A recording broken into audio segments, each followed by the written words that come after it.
एक और दलाल पत्रकार आपका पीछे ही खड़ा था, हाँ या ना? अरे अब पहले मेरे भी तो सवाल का जवाब दीजिए। मतलब सुन तो लीजिए, मोदी के मदारी की टोली में एक से बढ़कर एक कलाकार हैं। आपके नेता ये देख रहे हैं कि किस बहन बेटी की जींस फटी हुई है। आपके बाप को हिंदुस्तान दहेज में मिला था क्या? उन हिंदुओं का धर्म खतरे में है जिनके भगवान नरेंद्र मोदी हैं। दोस्तों नमस्कार, मैं हूं आपका दोस्त, आप देख रहे हैं डेली इन। इस वक्त हम हैं भवानीपुर। आपको बता दें कि ममता बनर्जी जो है हमेशा से इसी कॉन्स्टिट्यूंसी से जीती हुई आई है, लेकिन इस बार जो है ममता बनर्जी नंदीग्राम से चुनाव लड़ने का फैसला किया है। आपको बता दें कि पश्चिम बंगाल के अंदर जो है भारतीय जनता पार्टी लगातार ये दावा कर रही है कि पश्चिम बंगाल के अंदर हम सरकार बनाने जा रहे हैं, लेकिन यहाँ की जनता क्या चाहती है? यहाँ की जनता क्या भारतीय जनता पार्टी को पसंद करती है या तीसरी बार जो है पश्चिम बंगाल में ममता बनर्जी को मुख्यमंत्री बनाना चाहती है? तो मेरे साथ ऐसे बहुत सारे लोग जुड़े हुए हैं, इनसे हम जानने की कोशिश करें। सबसे पहले हमारे साथ जो है मोहित शर्मा जुड़े हुए हैं, इनसे हम जानने की कोशिश करेंगे पश्चिम बंगाल में इस बार क्या होगा। क्या लग रहा है सर, इस बार पश्चिम बंगाल के अंदर क्या होने वाला है? पश्चिम बंगाल में निश्चित तौर पर खेला होने वाला है, ये बात आप समझ लीजिए। एक अर्थशास्त्री होते हैं, ये नरेंद्र मोदी जी हैं जो अनर्थशास्त्री हैं। पूरे देश का बट्टा बिठा दिया, देश के अंदर कुछ भी नहीं छोड़ा। और आपको एक बात बता दूं, धर्म उनका खतरे में है जिनके भगवान, उन हिंदुओं का धर्म खतरे में है जिनके भगवान नरेंद्र मोदी हैं। मेरे भगवान राम है, मेरा धर्म खतरे में नहीं है। और उस धर्म को कैसे खतरा हो सकता है जब इंसान को खतरे से निकालने वाले राम हैं और आप उस राम को खतरे में बताते हैं? शर्म नहीं आती आपको कि आप हर 6 महीने में राम को खतरे में ला देते हैं कुर्सी के खातिर? आप धर्म की बात कर रहे हैं, आप यहाँ पे कह रहे हैं खेला होगा, विकास की बात क्यों नहीं कर रहे हैं आप?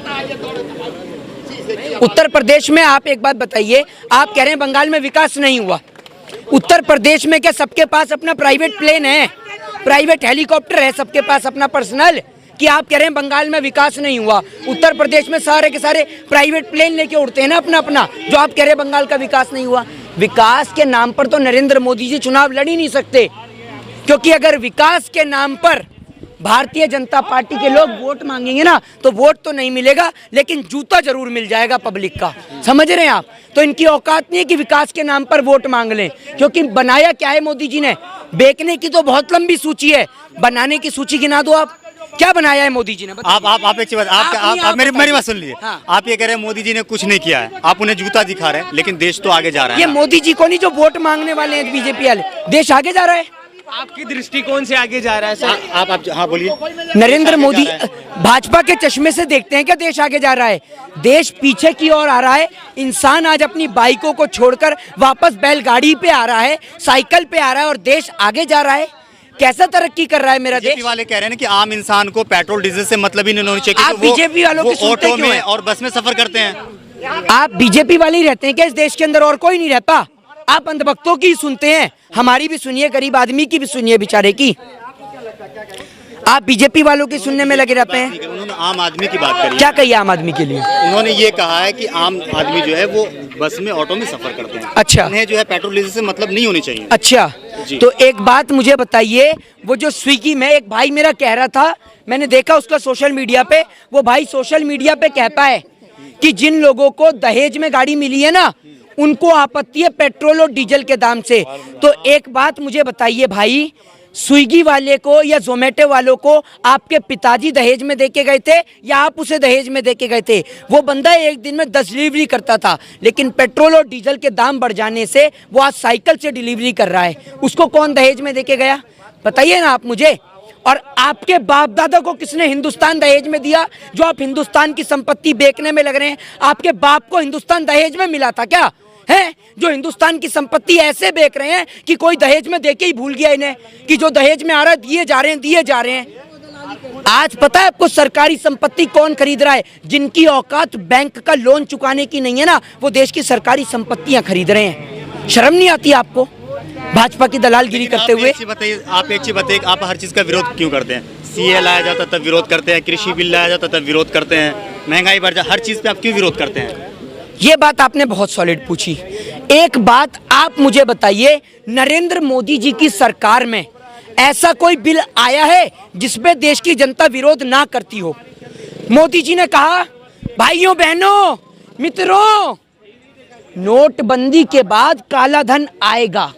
ना जाने वो काला धन कहाँ गया, अब तक नहीं आया। कि हर खाते में 15-15 लाख आएंगे। 15-15 लाख तो दूर की बात, लोगों के बैंक के अंदर जो पैसे पड़े थे ना, बैंकों को दिवालिया घोषित कर उस गरीब जनता का पैसा भी आप खा गए। नरेंद्र मोदी जी देश के अंदर सिटीजन अमेजमेंट एक्ट लेके आते हैं, उसको लेकर देश की जनता सड़क पे उतरती है। धारा 370 को लेकर बात करते हैं तो देश की जनता सड़क पे उतरती है। तीनों कृषि काले कानून को लेकर बात करते हैं तो देश की जनता सड़क पे उतरती है। जीएसटी की बात करते हैं तो देश की जनता सड़क पे उतरती है। इसका मतलब मोदी जी कोई भी ऐसा बिल नहीं लेके आए जिसको लेकर जनता सड़क पे ना उतरे। क्या मोदी जी ने, सुनिए, क्या मोदी जी ने कोई स्कूल बनाने की बात करी कि हम बंगाल के अंदर 100 स्कूल बनाएंगे नए, हम बंगाल के अंदर 1000 नए अस्पताल बनाएंगे, एम्स बनाएंगे, मेडिकल फैसिलिटीज देंगे। नरेंद्र मोदी जी अगर वादे के सच्चे होते ना, मोदी नहीं मदारी है और झूठ बोलने की पैदाइशी बचपन से इन्हें बीमारी है। समझ रहे हैं? आप मोदी जी के बारे में कह रहे हैं कि कोई सा मतलब किसी चीज़ के बारे में यहाँ पे नहीं कहे कि हम ये यहाँ पे हॉस्पिटल बनाएंगे, कॉलेजेस बनाएंगे, लेकिन मोदी जी ने कहा था ना कि हम सोनार बांग्ला बनाएंगे। यहाँ पे 11,000 करोड़ का पैकेज भी दिया है। एक बात मुझे बताइए, पिछले 7 साल से प्रधानमंत्री एक ही होता है ना देश में। पिछले 7 साल से बंगाल बांग्लादेश में था, नेपाल में था, पाकिस्तान में था या अफगानिस्तान में था। जो आप पिछले 7 साल में बंगाल को सोने का नहीं बना पाए, अपने उत्तर प्रदेश को सोने का नहीं बना पाए। उत्तर प्रदेश में बहन बेटियों की इज्जत आबरू नहीं बच रही। आपके नेता ये देख रहे हैं कि किस बहन बेटी की जींस फटी हुई है। रात को 2:30 बजे हैं और बहन बेटियां भी पीछे आराम से सुरक्षित खड़ी हैं, कोई उन्हें डर नहीं है। रात का 2:30 बज रहा है, समझ रहे हैं?